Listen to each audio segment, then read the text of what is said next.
Hello students, BSc part third organic chemistry में अपना topic चल रहा था अमीनो एसिड्स, जिसमें उसका जनरल इंट्रोडक्शन हम कर चुके और अमीनो एसिड्स के सिंथेसिस के मेथड हम कर चुके हैं।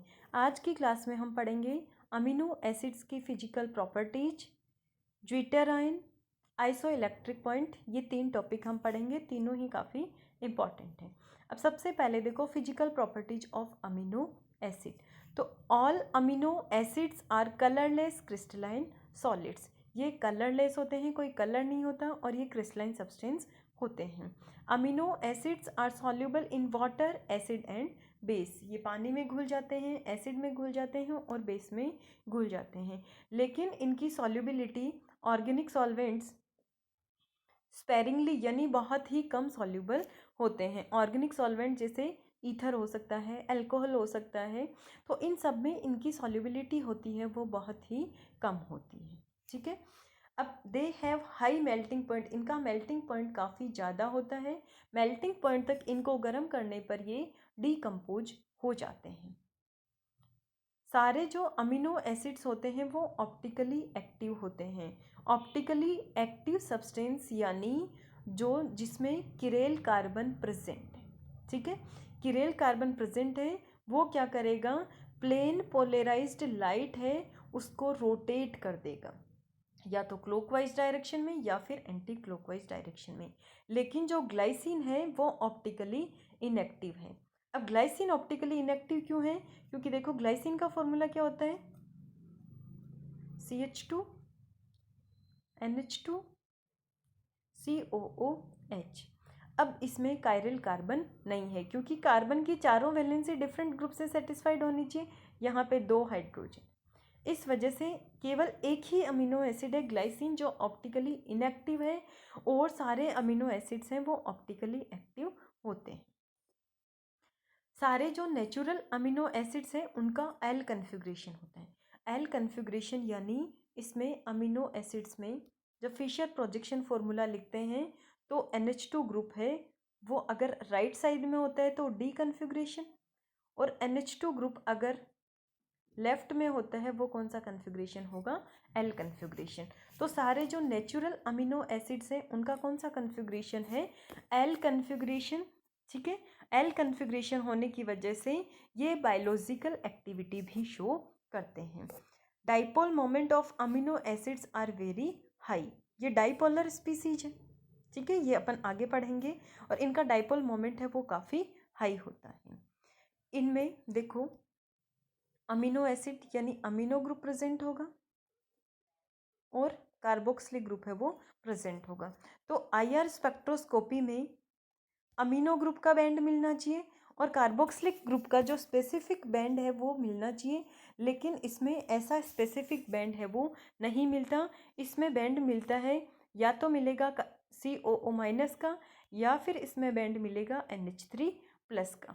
ये क्या शो करते हैं कि अमीनो एसिड है वो डाईपोलर आयन की फॉर्म में एग्जिस्ट करता है। ठीक है, ये आयनिक फॉर्म में ही एग्जिस्ट करता है, ये अमीनो एसिड की फॉर्म में एग्जिस्ट नहीं करता। अब देखो इम्पॉर्टेंट है, ये एग्जाम में पूछा जाता है, डाईपोलर या ज्विटर आयन क्या होते हैं। अब देखो ये है अमीनो एसिड, ये यहाँ पे अमीनो ग्रुप है, इसकी नेचर कैसी होगी, बेसिक होगी। ये कार्बोक्सिलिक ग्रुप है, इसकी नेचर कैसी होगी, एसिडिक होगी। अब एसिड की नेचर होती है प्रोटॉन डोनेट करने की, और बेस की नेचर क्या होती है, प्रोटॉन गेन करने की। अगर अलग अलग मॉलिक्यूल में है तो एक H+ देगा, दूसरा H+ गेन करे। अब यहाँ पे एक ही मॉलिक्यूल में एसिडिक और बेसिक ग्रुप है वो प्रेजेंट है, तो यहाँ क्या होगा, इंटरनल ही एसिड बेस रिएक्शन होगी। एसिड बेस रिएक्शन से क्या होगा, यहाँ पे एसिड ने H+ आयन रिलीज किया तो ये तो कार्बोक्सिलेट ग्रुप में चेंज हो गया, और ये NH3+ अमोनियम में चेंज हो गया। तो इस तरीके से अमीनो एसिड में इंटरनल एसिड बेस रिएक्शन होने से इंटरनल सॉल्ट का फॉर्मेशन हो गया। इसी इंटरनल सॉल्ट को क्या बोलते हैं, ज्विटर आयन या फिर डाईपोलर आयन। अब देखो इसका बिहेव है वो एसिडिक मीडियम में कैसा होगा और बेसिक मीडियम में कैसा होगा। तो सबसे पहले देखो ये एसिडिक मीडियम लिया। अब एसिडिक मीडियम में क्या होगा, यहाँ पे ये कार्बोक्सिलेट ग्रुप है वो क्या करेगा, एसिडिक मीडियम से प्रोटॉन गेन करेगा। तो ये COOH में चेंज हो गया। तो एसिडिक मीडियम में जो ज्वीटर आयन है वो किस में चेंज हो गया, यहाँ पे कैटायन में कन्वर्ट हो गया। कैटायन में कन्वर्ट क्यों हुआ, क्योंकि कार्बोक्सिलेट आयन है, इसने इस एसिड से क्या कर लिया, यहाँ पे प्रोटॉन गेन कर लिया। तो एसिडिक मीडियम में जो डाईपोलर आयन या जो ज्वीटर आयन है वो किसकी फॉर्म में एग्जिस्ट करता है, कैटायन की फॉर्म में एग्जिस्ट करता है।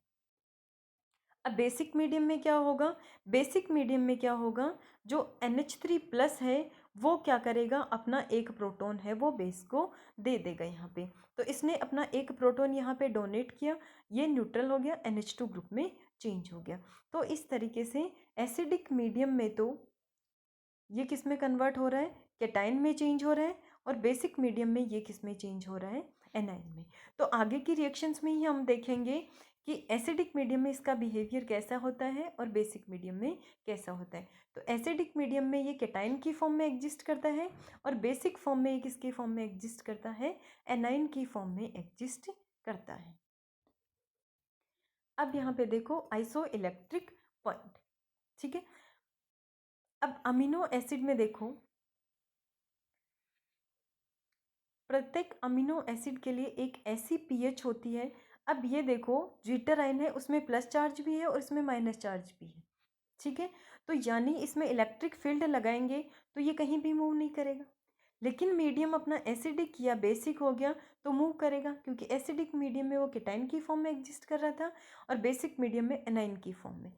तो प्रत्येक अमीनो एसिड के लिए एक ऐसी पीएच होती है जिसपे ज्वीटर आयन है उसकी कंसंट्रेशन मैक्सिमम होती है।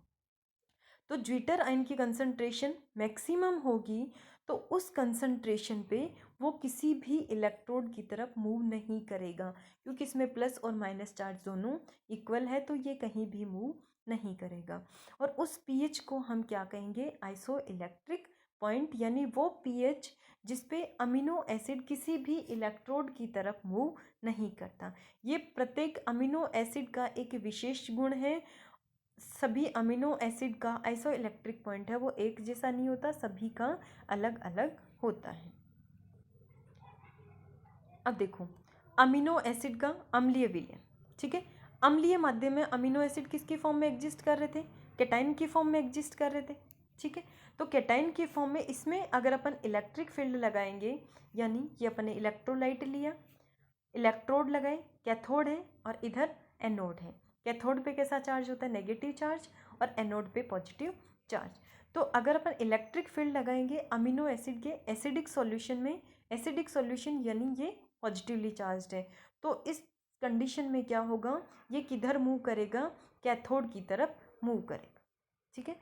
और अगर इसका बेसिक मीडियम ले लिया तो बेस की फॉर्म में क्या होगा, बेसिक मीडियम में ये एनाइन की फॉर्म में एग्जिस्ट करेगा, तब ये किधर मूव करेगा, एनोड की तरफ मूव करेगा।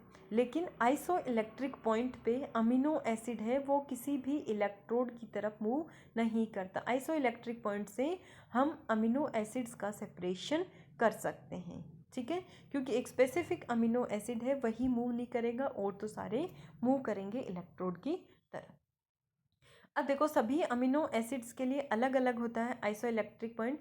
ग्लाइसिन के लिए 6.1 है, एलेनिन के लिए 6.0, सीरीन के लिए 5.7, एस्पार्टिक एसिड के लिए 2.8, glutamic acid 3.2, arginine 11.2, lysine 9.7, histidine 7.5, proline 6.3 और सिस्टीन उसका कितना होगा 5.0। तो इस तरीके से सभी अमीनो एसिड्स के लिए आइसो इलेक्ट्रिक पॉइंट है उसकी वैल्यू होती है वो अलग अलग होती है, ठीक है। अब आइसो इलेक्ट्रिक पॉइंट है यानी ऐसा पॉइंट जिस पर अमीनो एसिड है वो किसी भी इलेक्ट्रोड की तरफ मूव नहीं करता।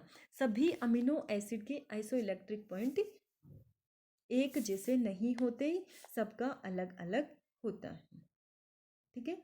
और इस प्रॉपर्टी से क्या कर सकते हैं, अमीनो एसिड्स का सेपरेशन है वो इजीली किया जा सकता है। तो ये आज हमने पढ़ा कि अमीनो एसिड्स हैं उनकी फिजिकल प्रॉपर्टीज क्या होती हैं, कौन कौन सी फिजिकल प्रॉपर्टीज होती हैं, ज्वीटर आयन क्या होता है और iso electric point. Zwitter ion और आइसो इलेक्ट्रिक पॉइंट है वो इंपॉर्टेंट है, शॉर्ट नोट आपसे पूछा जा सकता है। नेक्स्ट क्लास में अपन पढ़ेंगे अमीनो एसिड्स की chemical properties. Okay, thank you.